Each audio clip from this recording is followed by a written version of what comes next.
All right, staying green. We're good. There's a mega delay, but I'm not even gonna touch the camera. That's where we are now. Perfect. Okay. We Take have- two. Yeah. What, you're sweating? You did good. I freaked out there for a minute. Yes, you did, but you stepped into action and it was great. Did it. All right. So. Oh, starting over. Yes. Hello, everybody. We are 2/5 of This Is Gonna Hurt, which is a 5th edition Dungeons & Dragons podcast, an original Dungeons & Dragons podcast. Homemade characters, campaign, world, things like that. All from that noggin right there. And just everything I've ever seen from anime or cartoons, just all mashed up into one. And a lot of books. a lot of work from the 4 of you. I mean, Oh, yeah. I guess. Organizations were made, countries. You designed Brimley's country. Yes. Lorthamar designed very bare bones. whatever pod he grew out of. No, I'm just kidding. And so this is the first of what we're calling a DM newsletter, like a letter from the DM of This Is Gonna Hurt, because I'm the DM. Steven is our everything else. He's a player. He's the editor. They can't do anything with technology without me. And he's an all-around good guy, so it works out. And so in the future, this, which I haven't really told you what it is yet, but this will actually be for our Patreon patrons. We'll talk a little bit more about Patreon in a little bit. We don't want to make it sound like we're asking for money, but this is one of the things that if you do decide to give us something, even if it's just $1 a month, then you'll get to tune in. And so what is this? This is it's a monthly update of what's going on. So we'll give you news. There's some news we want to give you today. And some of it will be some things that I want to tell you as the DM. There are things like paths that these guys didn't go down, and I want to tell you what was down those paths. There were things that I had to cut out because we just didn't have that much time, and so things like that, things that I never got to use, and it'll be a time for you to ask me a question. It'll be a time you can ask Steven questions because he is very much rooted at most of what happens with This Is Gonna Hurt. And so yeah, so before we dive into some of the stuff I want to talk about, we're still figuring this out, so I want to see if we can see if people are tuned in or not. Yeah, we might be frozen. That's one is unfortunate. Watching now. Hello, one who is watching now.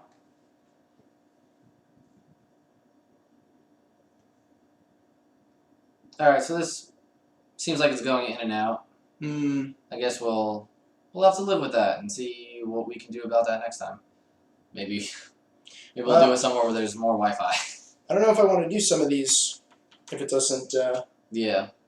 Some of these are cool stuff. Some of these are things that people have kind of earned. So maybe we'll save them and we'll give it another try. That sounds good. I don't know. I'll leave it up to you. I mean, it looks like it's coming through right now. Maybe I was moving around too much before and the camera couldn't handle that. But let's go down the list, see what's going on. All right, cool. So Steve had asked me if I could think of some things during Season 1, because we're on Season 2 now. This Is Gonna Hurt. And if I could think of some things from Season 1 where, either the players threw me off or some things that I wasn't expecting. And so as I kind of listened to the first season again, to kind of, remind myself about things, and it was jogging my memory on stuff, I came up with, 4 or 5 moments which were important, I think, and serves as me learning how to be a DM. Because for this, I've never been a DM really before. I had done, 2? Yeah, I think 2 to maybe 3 3 sessions. Maybe 3 sessions where I I said, hey, can I do one? I have a cool idea for a thing. Can I try something? I think maybe I did 3, and so this was a different beast because I realized I love world building and kind of trying to get a story going where there's a main thing that the adventurers would get to do was something that was new to me. So some things that I wasn't expecting. So if you are listening, or if you're watching, I should say, then you've probably listened to Season 1. If not, I recommend you go watch Season 1 if this is going to hurt. Found wherever you find podcasts.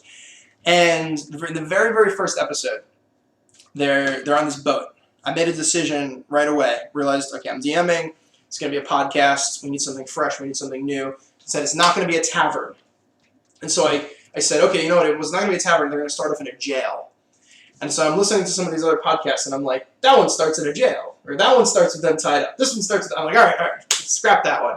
Starting off on a boat. And there were these 3 goblins. And I thought that I was really going to beat the players up. I thought that these 3 goblins were going to actually do damage. And beyond that, I made the decision that the goblins would actually attack some of the other sailors on the boat, and that would affect their reward money that they got from the captain. And they annihilated the goblins. Just like that. 2 turns and done. 2 turns, right? So yeah. It was... So Korath's like, I'm going to hit him with my hammer. Dead. Window's like, I'm going to thunderwave him.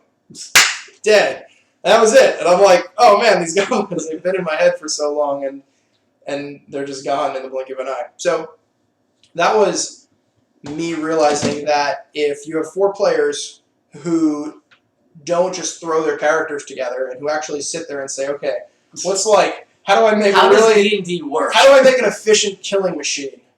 If you have 4 players who are like that, which is what these guys are, then I had to make them stronger. And even later on in Season 1, I was throwing, believe it or not, I was sending deadly encounters at you. I got that feeling more than once. But there were deadly encounters where, and sometimes I decided not to use a magic spell that a monster had, which is maybe what nerfed them a little bit. But it probably brought them back down to a reasonable level. But there were moments where I'm like, this should not be this hard. Or excuse me, this easy. Hard for me to kill the players. And so there was that. And then what else was there? Episode 1. So I'm thinking, as a DM, as a creative guy, I like things that make sense. I had to give tattoos to the members of the 12 Hands of the Monarchy. So I say, okay, there are 12 primary, secondary, and tertiary colors altogether. So they're each going to get one. So that's kind of how my brain works. I think everything has to have its place. And off the bat, especially when it came to fighting, I just imagined the players would go in and they'd kill stuff. And so when they threw Brimley, it kind of threw me for a loop. Which, in fairness, is something you should have expected. Anytime there's a big character and a small character, and everybody has rope, right? And somebody's gonna get thrown. Yeah. So I wasn't expecting that, and so I kind of had to. That was my first moment of being like, oh, they're gonna do things that I'm not anticipating, and I'm gonna have to make things up on the spot. Yeah. So. I don't know if I actually mentioned that you that this is a newsletter from the DM, but Steve will be here because again I can't figure any of this tech stuff out of my house. So. Yeah, if you were tuning in before now, we were here and then we weren't, and then we were here again for a second and then we weren't. How are we now? We're looking good. So we were streaming to YouTube. The YouTube dashboard is currently frozen on Owen's face from 10 minutes ago or something. But I'm streaming it live from my phone because I have unlimited data. I won't tell you who's playing because we don't do that. But that's working. So I'm hoping you guys can all hear me and Owen. And we seem to be doing okay. We also have a live chat thing. So I know I think it's the comment section, but when you're streaming live, it's a live chat. So if you have any questions, or if you're getting our feed, or if you're not getting our feed, or if you can hear us, or you can't hear us, or whatever else you might want to say, feel free to type into that section, and we'll see it pop up here, and we'll answer it as we go. I'm gonna ignore that.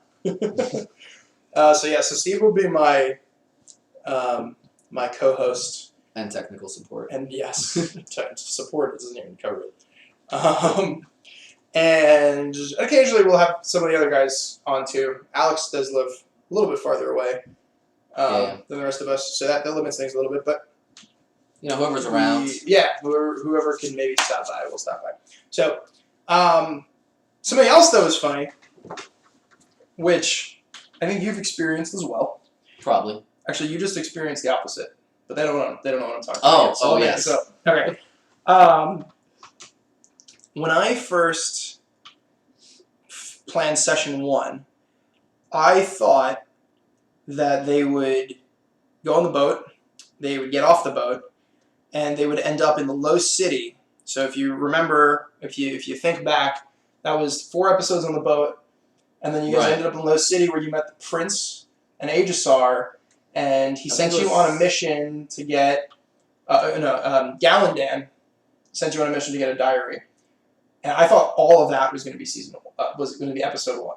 Because in my head, I think like a video game where there's dialogue, and you're going to read really fast, and you're going to hit B, and it's going to be done, and then you move on to the next scene or the next thing. And so it just didn't occur to me that things would take a lot longer than I realized. So I know you actually just experienced the opposite. Yeah, I was running a session last week where I kind of expected the players to explore every aspect of the town they were in, because that's what we typically do. And instead, I wound up having to basically throw obstacles at them to get them from leaving the town, because the next encounter area wasn't ready, and they weren't ready for it yet. They would have died. So they were going too fast. So it was the exact opposite of Owen's problem with us as players. Also, that threw me off as a DM, because I prepared totally differently. So I guess that's something to watch out for if you're going to be DMing. Get a feel for your players and how they might handle things. DM tip number 1. Yeah. So I've been listening to some new D&D podcasts just because, not the opposite of getting inspiration. I actually kind of want to know what other people have done so that we don't copy it. You know what I mean? I don't know if that makes sense, but and I'll get ideas, and something will spark something new. But I just want to make sure that if there's this other campaign where from the beginning their final boss is going to be a dragon. You know, it's okay, well, our final boss, there's this looming threat of a deity who's trying to return to Earth. Or not Earth. But so making sure that we're not all doing the same thing. Right. And I realized in listening to some other D&D podcasts that our first season was really linear, because I wanted them to kind of kick off and really start the main storyline. I keep saying them, even though you're sitting right here. Hey. I'm talking to you. He's invisible to me. I cast invisible on you. Greater invisibility. Now you can attack people. And so season 1 was really linear, and I think season 2 starts off with a bang. I think if you've listened to the first 2 episodes, which are what is out. 2 episodes are out right now. If you're a patron on Patreon, you've got 3 episodes right now. Everybody else is waiting. Wow. You're ahead of the game. Wow. And so it's kind of, they're forced back into a situation because they've been away for a year, and they gotta get their act together. They gotta get back and save the world and stuff. But after they do kind of this first, the first act of season 2, it is going to open up a little bit more. I'm going to try to relax the tempo, and just kind of more dangle threads in front of them and be what if you want to go here? What if you want to go here?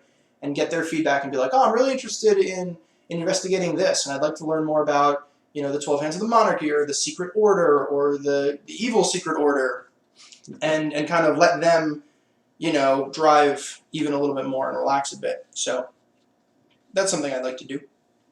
I think it's gonna be fun because you're gonna have to do so much more preparation for like all the possible different threads we're gonna pull on. I know. And I guarantee we're gonna pull on a thread that you didn't even know was there. Probably. So that's gonna Yeah. be fun. I'm looking forward to that. Well, so even right now, so we're gonna play.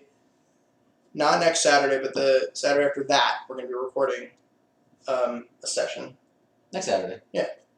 Like this Saturday. Today is Saturday. So Oh, next Saturday. right. We're gonna do it. We'll talk more Yes. about that later. We're gonna record. Intense. We're gonna record a session for This Is Gonna Hurt next Saturday, and I have this like, again, even now, I'm trying to slow down the tempo, and there's like 2 paths that they're gonna go down, that they can go down, and I was like, man, how do I make it sound like you really have a choice? You know, how do I make it be like you can go this way or that way? And then really, whatever way you go, I'm just like, and then this happens, and I just have one thing prepared, and I realized, like, if I put up signs near each path, and it's like, you're going to go here, here, and here, or you're going to go here, here, and here, like, you know, like, Yeah, right. or he completely prepared 2 different ways. And so, yeah, I've been working on cities, and I've been trying to think of, like, monuments that cities would have, what makes the cities different. I'm trying to expand things so that they can kind of lead, and you know they don't have to listen to Gallon Dan just because he's Gallon Dan. That we did a poll. I did a poll on my Twitter to see who the favorite NPC was, and Gallon Dan got no votes. Big goose egg. And the dude lost an arm for this podcast. Like Gallon Dan, the one-armed man. He, but I don't know. Maybe You really like him, he's don't a you? stick in my- I did. I got a mini made just for Gallon Dan because I like Gallon Dan so much. And Toko won by a landslide. Toko won. It was like, I think the other 2 people in the poll was Lilithus and Yeah, Lilithus got a vote. Aegisar? And Aegisar got a Each vote. got a vote, and then, yeah, 85% went to Yeah. Toko. And so I wrote down Toko on my notes here to remember something. There was a moment when they had to go from when you Yes. had to go from Lorne, which is where Toothclaw Cavern was, Right. and you got your mission from the Great Mage. He doesn't always remember things. So I have to. I'm pretty bad about it. I do remember Lorne because Brimley got really wasted there, He did, and and it's when Windar got. into the Windar fight. got into almost a fight. It was very scary. And I was actually like, Yeah. I was worried that Craig had like. He snapped a little Yeah, bit. he just like lost his mind, and like this is how we find out Craig is gonna murder us all. Right. Because But we have documentation, so it's cool. Yes. So somebody just eventually has to listen to the podcast. Right. Thanks for not killing us, Craig. We appreciate it. And so when they're leaving Lorne, they're going to the Riverside town, and the Lord Mayor of Lorne, says that they can go the river path, they can cut through the wilds, or take the road. Right. And believe it or not, each one of those paths had a different NPC that you guys would have met along the way with a different Whole danger. personality. And, But like Toko was being attacked, he was going to be attacked by that river monster. right. The other ways had different things, like and so there's a chance that Toko wouldn't even have existed if you guys hadn't gone that way. Like it wouldn't have been like, well, I really like Toko Right. because he's Toko. But so I wasn't just going to throw him wherever. He was the river path. Actually, that whole like my name is Toko thing that came up organically. That was not something I planned at all. He said it twice, and I was just like, that's his thing. He says his name a lot. I'm brilliant. I don't think that way actually. I don't think brilliant at all. But and so yeah, it's amazing to think that Toko might not have existed. Actually, right now where they're up to in the podcast, Toko's whereabouts are unknown. It is, yeah. They learned a little bit the last time they played, so stay tuned for that. Yeah, but you guys have some Toko info coming your way. Mm-hmm. I think at the end of session 1, we get some more details about Toko's history and stuff. Oh yeah, that's Yeah, true. That is true. We find out, That's true. a little bit more about his deal, which is That's cool. That is true. I think we found out more about Toko's past in podcast than most of the characters that we've played. Yes, that is true. So that's a little fun treat for you guys. And yes, I don't know. I got more stuff I could talk about. How long should I go here? We're only going to go a half an hour for this first one. We did have some technical difficulties, so I feel like push it back a little we can bit. go a little bit longer. Okay. Maybe like 10 more minutes or something. Yeah. I guess we could do. We have like a shout out or two to make really quick before Owen does his. I do want to say we got one patron right now. You know who you are. Should we not say his name? I don't know if we should say his full name. All right, we won't say your full name. Yeah, I don't know if it's cool with that. But he did send us a question ahead of time because we wanted to give him that opportunity because he's awesome. And he asked who the what the entrance music for each player would be. Then I gave that What does that question. mean? Right. So I gave that question to the guys, but I also double checked with him if he meant like actual songs or just kind of general theme music. And he said either one. So I said that. What does entrance music mean? Oh, entrance music, like when they like pop up on the scene, like if it was like a sitcom, they were like their theme, you know. I got you. So so I asked the guys. I thought it was wrestling. Yeah, kind At of. first, like Lord Famar walking in. Right. Yeah. So if they pop into the scene, that would be like their Right. Boom by POD or something like that. So I'm gonna give you the actual songs that the guy said, and then I thought because nobody came up with the actual like theme music, sort of, that maybe we could try to figure that out on the spot, which I thought would be interesting. Oh, good. But just so you guys know, and you might have to go listen to or look up these songs. I only know one of them already. But Craig. I don't know any of them. Craig said for Windar that Forever Lost. Well, I guess there's two songs, maybe, or maybe it's one. But Forever Lost or Radau by God is an Astronaut. Really good post-rock bands if you're into that sort of stuff. Alex said Clench Fists, Grit Teeth, Go by And So I Watch You From Afar. And then Jeremy is my favorite. 3 Days Grace Throwback, I Hate Everything About You. Which I feel like is not so much Jeremy's or Lord Thamar's like entrance music, but more Brimley's entrance music when Lord Thamar is looking at him. Right. I gotta be honest, I didn't really think about my song. Craig suggested the Goofy Goober song, which I agreed with. I also really liked the... So, episode 1 of season 2, you guys show up at the bar. It was the first one. I picture the door swinging open, and Goofy Goober starts to play, and it's just long enough to be like, oh, it's Brimley, he's back, and then it pans quickly to Lorthmar. I hate everything! That would be awesome. So great. Yeah, but I was thinking for Brimley, I can't remember if it's Saria song or like the Forest song. I haven't played Zelda in a long time. Yes, that one. Which one's that? And it's the like music from the Lost Woods. The Lost Woods theme. It is Saria's song.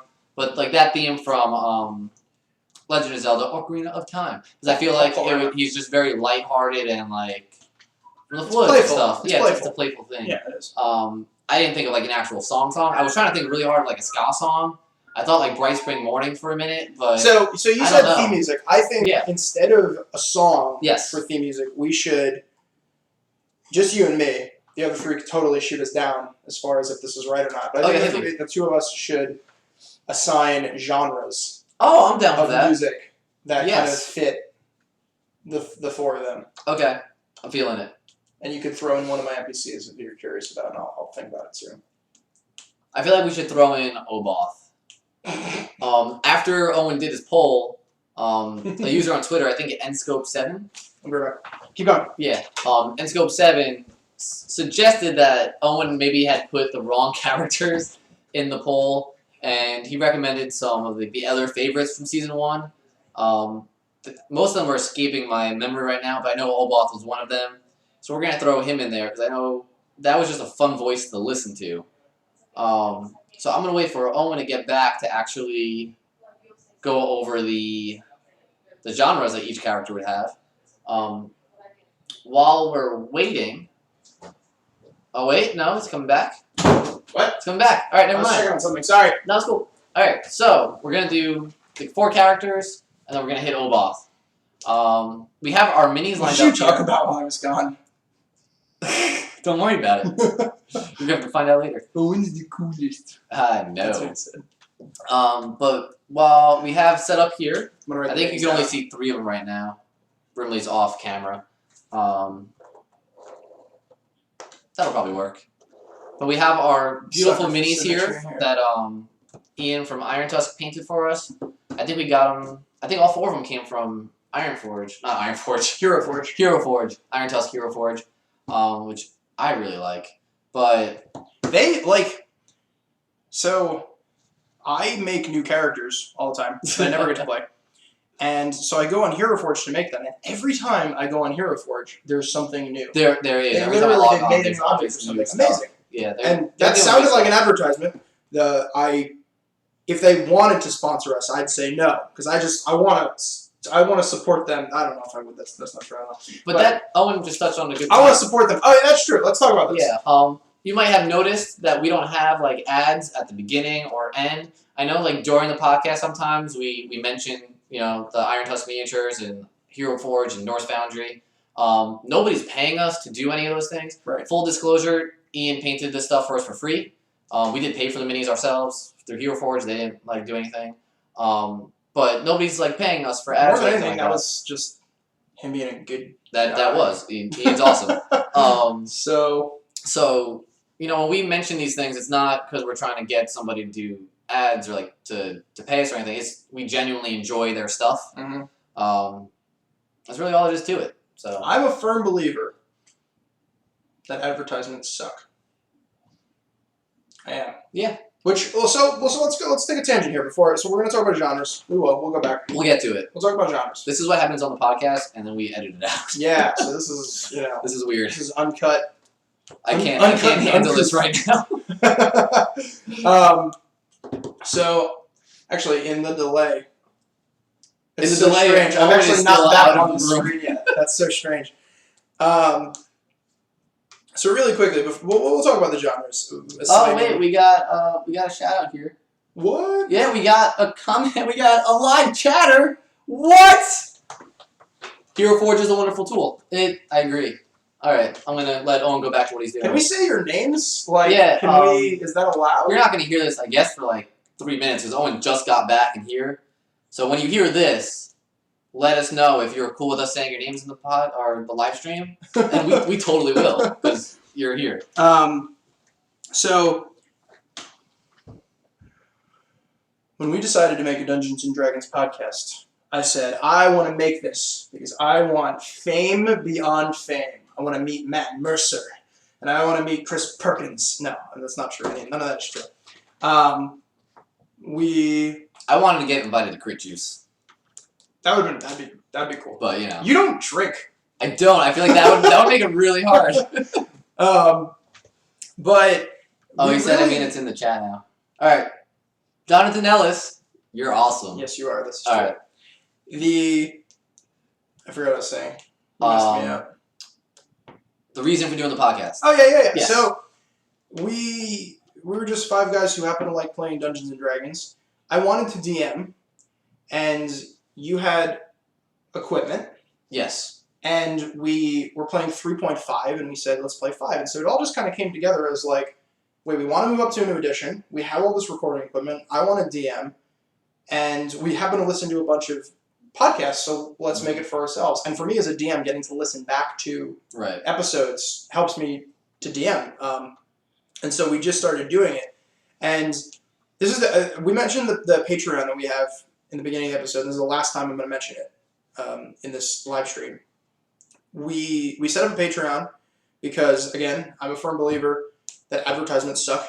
I'm not saying that we will never, ever, ever have a sponsor or something like Right, that. but If there's if something that something we pops up. genuinely believe in and like a product that we actually use Right. and we could kind of work out a partnership. I'm not saying that we wouldn't do that, but if some paper company was like, we'll give you money if you use our paper and Right. talk about it, What is that? WB I think something? I'd rather give people who listen the opportunity to say, well, I get value from your podcast, so here's $1 a month or here's $2 a month or whatever. And again, if none of that comes through, that's totally fine. if we get, well, we don't. People are already donating, which is really cool. Yeah. But even if we're getting $1 or $2 a month, then we'd keep making the podcast. We are paying for. Shh, the phone is going on. We're paying for it out of pocket right now, but it's not. There's 5 of us. It's not that much of a burden. The one thing I'll say is that there are ideas that we've had that we can't do on our own, and it'd be really cool to do them. But to do them, we would need money. And again, if that happens, that's fantastic. And thank you in advance if that happens. And if it doesn't, that's okay too. We'll keep making the podcast. It'll keep being free. And I'm going to cut you off for a second. Sure. For example, we have a couple of ideas that we haven't posted anywhere yet. But one of them is the current goal on our Patreon, which is to reach $100, because we will be recording a second podcast in 2 weeks. We're going to block out a pretty lengthy amount of time, and we got 2 new players. I'm going to be DMing that one. Owen's going to be a player. The other 3 guys from This Is Gonna Hurt are going to cycle in just as kind of random characters in the world, so we get to see them doing cool things. And you said we have 2 new players? And we have 2 new players. Very excited about that. 2 new people going to join the family. We'll have the content, and at that point, it's just a matter of paying the hosting fees. At this point, which is what that Patreon goal is. Like, right. It's not us being stingy. It's not a random number out there. It's to get this stuff out there. Honestly, we don't mind paying for this one because it's what we're doing. But getting a second podcast out there is going to take a little extra than we have in our wallets. So we'll have the content. If you guys ever feel like you want to hear it, that's how we go about doing that. I'm going to throw it back to you. Sweet. Yeah. Well, let's throw it back to genres. Let's throw it back to genres. All right. So, like I said, Did I say genres wrong? I think you might have. You said genres? I say genres. It's like genres. That's what I say. Oh, yeah. We're good. We have across in front of us, we got Lorthamar, Korath, Windar, and Brimley. And Oboth Cachette, so we'll get to him. We do want to say we have people in the chat now. If you have a question, feel free to send it to us in the chat, and then we'll answer it as we go. Because that's what we're doing here, too. Wait, what? There's 1,000 people watching in? What? Unbelievable. That's crazy. Some other D&D podcast would tune in and be like, we only have 1,000 people, and we don't even have that. But let's start off with Lorthamar here. Lorthamar, I'm really feeling like early 2000s emo music. But not like the sad like emo, like kind of like angry emo. Like screamy, like I'm gonna hang out in my room, like turn the lights off and listen to like some like sad, depressing stuff. See, I think it's a little too on the nose. Yeah? I'm going like, I need something like, I was gonna say violins, but that's very Windar. But I think Lorthamar is more, his song or his theme music would be more like something played by an orchestra, and there would just be moments. Maybe where like you'd show on the screen, Brimley comes in, and like the timpanis are just doom doom doom doom doom, and this French horns flaring up for his anger. But I think maybe something like Trans-Siberian Orchestra, where it's like a mix of classical, but like with modern music in there. Yeah. Okay. All right, cool. All right. Jeremy, phone in and tell us we're wrong. Up next, we got Korath here. Korath, I'm really picturing like speed metal. I'm being right on it. You and I think so differently. You know what I think of when I think of Korath? I think of that banjo lick that goes ding ding ding ding ding ding ding ding. Just like hometown boy, just like what is that, like the jug that you like jug music? Like, yeah, I think of like very slow, rootsy. The washing, like the iron washing board. Yeah, I feel like if Korath was a human in our world, he'd be from like the south. Yeah, it'd be like more like up in the hills somewhere though. Yeah. Like mountain folk. Yeah, or maybe like even like upstate New York, just like a slower pace. Yeah, I can see that kind of lifestyle. I love upstate New York. I wasn't a dig on upstate New York. You went to school up there. You guys are great. I think I went to school in upstate New York. Who's next? I didn't. Up next here, we got Windar Cathesis. So, you said a second ago you were feeling like an orchestra violins type thing. I think when he was still just a bard, I would have agreed with that. I think with the Barbarian, now I'm picturing like Apocalyptica, where it's like heavier rock, but still like you got like the strings in there and stuff like that. Okay. You know? Okay. That makes sense? I can't decide. You can't. I feel like either that or like maybe like folk punk or something like that, where it's got like you got like the violins and stuff. Honestly, but like the fiddles, I guess, but it's like still more pacey. I feel like Windor is like a '90s teenager. Like he's like he's rebellious. I think so. Yeah. I think so. Very odd that he was violent. What about Burnley? I'm not even gonna answer this one. I want to hear what you say. I was gonna say I don't think I should even answer this one. I was gonna put it on you because I don't know. So, what I hear is.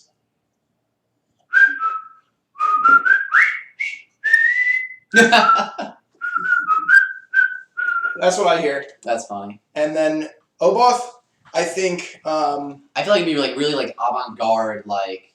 I don't know what that means. Like very like experimental jazz, maybe or something like that. By the way, stay tuned. Oh, we did get a question, so we're gonna do that in a second. Okay. But very like I feel like very like experimental, whether it's like jazz, or maybe like just weird, like. Actually, yeah, like very math rock or something like that. Very chaotic jazz music. Yeah. Or I feel like either chaotic like jazz music, like really experimental, or like math rock, like the Fall of Troy, or maybe like the Chariot or something like that. Like it's weird time signatures. It's very like jarring to listen to. Yeah, that's perfect. Yeah. All right, so there are 3 things we're gonna do before we go. We should answer this question. He's got a question. Cool. And I've got a shout out and a contest. Yes. All right, cool. So we're gonna do this question really quick. So Jonathan Ellis just asked, "What is the process you guys use when creating worlds for your campaigns?" We just did this, sort of like recently, like. Oh yeah, we did. Yeah. Because we're using they're in a Troon. Right. And then as Steve said, he's going to be DMing what we've been calling the B Team podcast as a tentative name. We also called it the Goblin Splooshers Abroad. Abroad, yeah. And so he had to. So I said, pick a country that's close by, but is far enough away that you can create your own, government systems and religions and whatever it is you want to do, so that I'm not like a player and I'm being like, well, wait a minute, hold on, that contradicts, because that's lame. So then we both kind of made our own countries, and then so I said, well, you know what, then we got to do is those countries in between, and we actually sat down and we figured out like kind of the history of Flurup, the continent that Etrud and this future nation. A lot of it started off with just like really simple things like, where did this race come from or something like that, and because we had an answer to where that race came from, then this race showed up because of this reason, and it all just kind of kept snowballing, which is also the same way, like, I actually made the world for my campaign, or not the world, but, like, the country for my campaign. Is like, I would come up with, like, events, and I'd be like, oh, well, if that event happened, then these people would have done this, and then this event would have happened, and it kind of keeps snowballing like that, and then before you know it, I had 1,000 years of history, and 20, 25 events throughout a timeline and stuff like that. Most of it's probably never going to come up, but it helped me shape, like, the way the world is going to be like when the characters show up there, which I think is pretty cool. To further answer your question, when I need to make a world or something, I usually pick a country and I steal everything from it. So, because that makes it really easy. You can shape it however you want. Right. But that means that your climate is figured out. The food, the agriculture, the fauna, the foliage, all those things are done because you pick a country.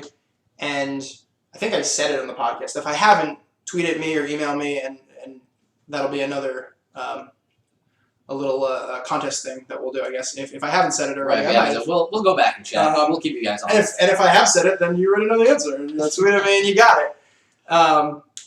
And so, I picked a country and I used that. In this case, we literally took Europe, and flipped it upside down, so that it's, all the climate and stuff is the same. It's just if you drew the map so that south is down. Wait, that's how our maps are. So south is up, and so north is down. Because if you've ever thought about it, north being up is completely arbitrary.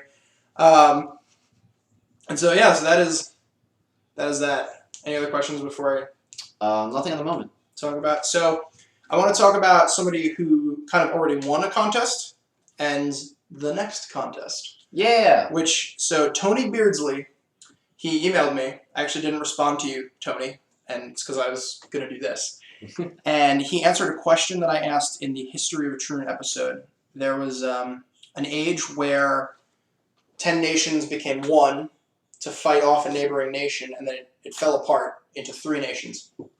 And I said, I gave the number of years that it had been around for, and I said, why did I pick that number? And he actually gave me 2 answers. The first one, I did not understand. So first one was very mathy. Yes. Yeah. Much smarter than us. Yeah, we're not on that level. The second one, which was the correct answer, was the number of years is how many years America has existed since the Declaration of Independence was signed, which was kind of my nod at we're becoming such a like a polarized nation that we're not going to destroy each other, but there's that we have such different ideologies in different parts of this country that maybe we're too big for our britches or something. I don't know. I'm not very political, so that was a little joke, a little tease there. But so the reward for Tony figuring it out is he's going to email me, and he gets to plan an encounter. So he'll pick the monsters that you guys face and kind of the circumstances. Cool. And I'm gonna literally, he's gonna make it, and then I'm just gonna figure out how to insert it. That's cool. So that's that. And then, so thank you, Tony. Actually, Steve's brother texted me also, and he's not special. And said, hey, is this what this is? I didn't even know he listens. I'll be honest. I didn't either. I ask him every once in a while. He tells people he tells right. them to listen to it, but I didn't think he listened to it. So that was cool. Yeah, find out. And the last thing, so this is our wrap-up moment. We ended up going a little longer than a half an hour, which is fine. I have a little contest. So we have this chest here. It's guarded by the dragon. Protected by the dragon Gorgothal. Just made that name up on the spot. And so this is our monthly box that we're going to open up and show you something that's inside. This month is a set of dice. They are blue and beautiful. I'm going to show the camera. Has that really blurry? No, you're pretty good. Looks pretty good. Nice, clear blue set of dice. They're actually really lightweight too. And these are just a set of dice that I've had. I have lots of dice. And I was like, man, should I give these away? Should I throw these away? And I didn't know what to do with them. And my girlfriend actually said, why don't you play with them for a session and then, see if a listener wants them. So what I'm going to do is we'll say this, that until we do the next live newsletter, any iTunes reviews that are posted and are given for our podcast and all the ones that have already been written, those count too. So from there to the next time that the live thing, this live thing, you'll be in kind of a raffle, and I'll use these next session, and we'll take some pictures with them, actually playing with them, and you'll get them. And I have 4 more sets of dice that I want to get rid of too. So somewhere down the line, maybe we'll do that too. And so it doesn't have to be a 5-star review. Obviously, that's what makes us happy, a 5-star review. But any review at all. I don't want to sound like we're bribing you for reviews. We just honestly want feedback, because good feedback or bad feedback is good for us, and the more reviews we get and the more subscribers we get on iTunes, the more the podcast gets pushed through. You might like this podcast, and suggestions. Other people liked this. So there's that. Cool. That's I think that's everything we have on our list. So nothing left. So like we said before, this is the only time this is available to everybody. If you liked what you saw, if you want to see who wins the dice next time, if you have more questions, you can always feel free to tweet them at us, Instagram, email. If you don't know what any of those are, go to thisisgonnahurt.dnd.com. Everything's there. I'm in there. You're in there, yeah. There's even a contact us page. It's called the Sending Stone. I feel really good about that one. Do you know the magic item is actually called the Stone of Sending? That's too bad. It's our magic item now. So there's the email, the main podcast email, which is really emailing me, and then there's one for Owen as well. If you want to send him something, you don't want the rest of us to know about it, you can do that. I think we're gonna call it. I think so too. Thanks for tuning in. Thank you for the listen. Yeah, we're not professional anythings, so no, we're not. But you know, we like playing the game, and we're glad that you get some sort of value out of listening to us play an imagination-based game. And this will be on YouTube for anybody that didn't get a chance to listen to be here while we were live streaming it. So that's the other thing, right? So we don't sound like stingy, greedy jerks. Right. Yes. If you want to be a part of the live stream, that's for the patrons. But this will go on YouTube where anybody can watch it afterwards. So if you're like, man, I can't spare $1, which I get. Or you're not going to be here on a Saturday night while we're doing it. You got your own things going on for you or whatever. Yeah. You know, that's totally fine. It'll go on YouTube, and you can still watch and get the the updates on what's going on in our podcast world and things like that. So next time, I know we said we're gonna announce the winner of the dice. Owen's gonna go over some more stuff that happened in season 1, and also next time will be the first time a whole session from season 2 will be out. So Owen's gonna go over a little bit of what happened in there. On that. We'll focus on season 2. So you'll start getting more updates about things as they're actually happening, which is pretty cool. And if you have any questions about that, feel free to tune in. Other than that, I think we're gonna get out of here. Yep. Check us out on Gonna Hurt D&D. That's our Twitter handle, Instagram, and Facebook. I'm Gonna Hurt DM. Email is thisisgonnahurtinfo@gmail.com, and the website is thisisgonnahurtdnd.com. There we go. Peace.